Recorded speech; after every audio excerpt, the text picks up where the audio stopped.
யாழில் புகையிரதம் ஒன்று பாய்ந்து இளம் குடும்பஸ்தர் உயிரை மாய்த்துக் கொண்ட சம்பவம் பெரும் அதிர்ச்சியை ஏற்படுத்தியிருக்கின்றது. அதை தவிர கொழும்பிலே ரயில் மோதி பெண் ஒருவர் உயிரிழந்திருப்பதாக தெரிவிக்கப்பட்டிருக்கின்றது. அதை தவிர மற்றொரு புகையிரத விபத்தும் பதிவாகி இருக்கின்றது. இவை தொடர்பில் தான் இந்த தொகுப்பில் விரிவாக பார்க்க இருக்கின்றோம்.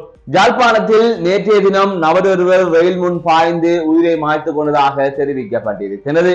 யாழ்ப்பாணம் மீசாலை கமநல சேவைகள் திணைக்களத்திற்கு முன்பாக நேற்றைய தினம் மதியம் சுமார் 2:30 மணியளவிலே இவ்வாறு அவர் புகையிரதம் ஒன்று பாய்ந்து உயிரை மாய்த்திருக்கின்றார். யாழ்ப்பாணத்திலிருந்து கொழும்பு நோக்கி பயணித்த கடுகதி புகையிரத்துக்கு முன்பாகவே குறித்த நபர் பாய்ந்து உயிரை மாய்த்துக் கொண்டதாக தற்பொழுது வெளியான செய்திகளிலே குறிப்பிடப்பட்டிருக்கின்றது. இவ்வாறு உயிரை மாய்த்த நபர் கொடிகாமம் வெள்ளாம் போக்கட்டி பகுதியைச் சேர்ந்த நவாஸ்கரன் என்று தெரிய வருகின்றது.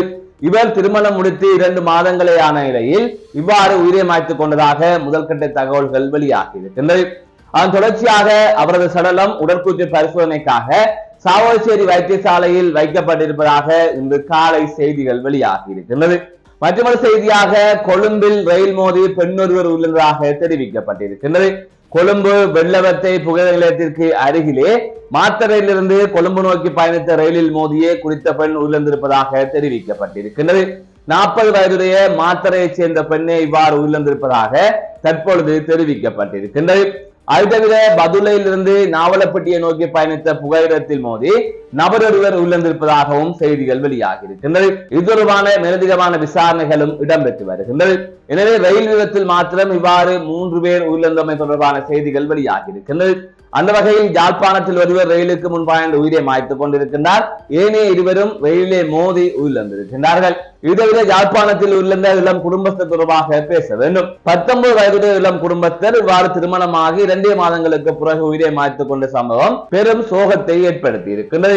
தொடர்ந்து இந்த பகுதிகளிலே உயிரை மாய்த்துக் கொள்ளுகின்ற சம்பவம் அதிகரித்திருக்கின்றது. அதாவது தமிழர் பகுதியில் இளைஞர்கள், யுவதிகள், மாணவர்கள், மாணவிகள் என்று பலர் உயிரை மாய்த்துக் கொள்ளுகின்றார்கள். அண்மை கூட யாழ்ப்பாணத்தில் காப்போத்த உயர்தர பரீட்சை எழுதிய மாணவி உயிரை மாய்த்துக் கொண்டிருந்தார். சரியாக பரீட்சை எழுதவில்லை என்பதற்காக அவர் இவ்வாறு உயிரை மாய்த்ததாக அப்போது செய்திகள் வெளியாகி இருந்தது.